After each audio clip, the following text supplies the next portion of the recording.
بسم اللہ الرحمن الرحیم۔ شروع کرتا ہوں اللہ کے نام سے جو بڑا مہربان نہایت رحم کرنے والا ہے۔ ناظرین، ایک گلاس نیم گرم پانی میں چٹکی بھر نمک اور ایک کھانے کا چمچ گنے کا سرکہ ڈال کر دن میں کم از کم 2 مرتبہ اچھی طرح کلی کرے، دانت کا درد جاتا رہے گا۔ بادام کو چند سال تک بالکل تازہ رکھنے کے لیے تقریباً 1 کھانے کا چمچ چینی اس برتن میں ڈال دے جس میں بادام رکھے ہوئے ہیں۔ بادام بالکل تازہ رہیں گے۔ 1 عدد گول بینگن کو 4 حصوں میں برابر تقسیم کر کے ایک دیگچی میں سیر بھر پانی میں ابال لیں۔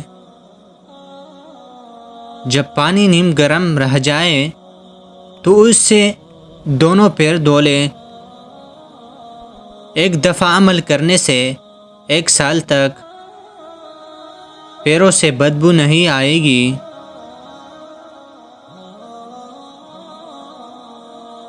اگر اس عمل کو 1 ہفتہ پابندی سے کرے تو پیروں کی بدبو ہمیشہ کے لیے ختم ہو جائے گی۔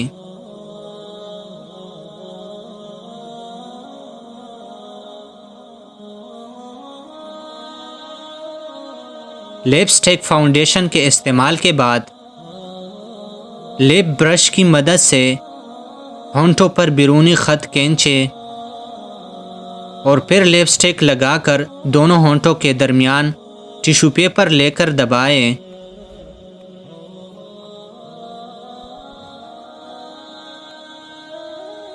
دوبارہ لپسٹک لگا کر ٹیشو پیپر ہونٹوں میں دبائیں۔ اس طرح لپسٹک زیادہ دیر تک تازہ رہے گی۔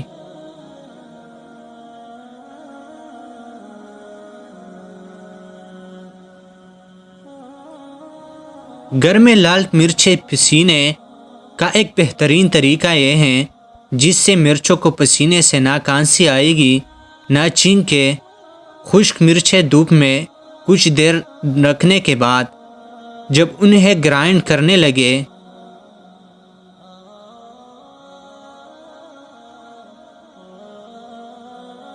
تو مرچیں ڈال کر تھوڑا سا کوکنگ آئل ڈال دیں۔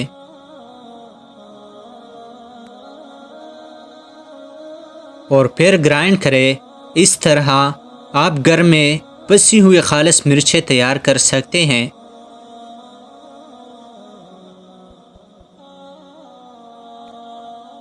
اگر پنیر کو زیادہ عرصے تک رکھنا ہو تو اس کے چاروں طرف نمک لگا دیں۔ پنیر خراب نہیں ہوگا۔ حسب ضرورت کاٹ کر اور دھو کر استعمال کر لیں، لیکن نمک لگا کر مکمل کا کپڑا ضرور لپیٹ دیں۔ چھتری میلی ہو جائے تو اس کو دھونے کے لیے ایک پیالے میں المونیا اور گرم پانی ڈالیں اور اس کو برش میں ڈبو کر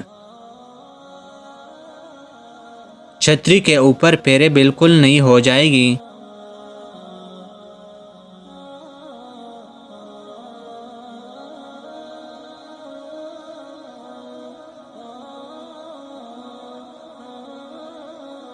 لیمو کاٹ کر چھلکوں میں سے رس نکال لیں، پھر چھلکوں میں چٹکی بھر ڈال دیں اور انہیں کہنیوں پر میلیں۔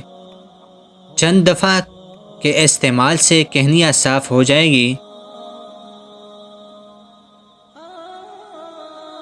ناظرین، ساتھ جڑی رہیے گا۔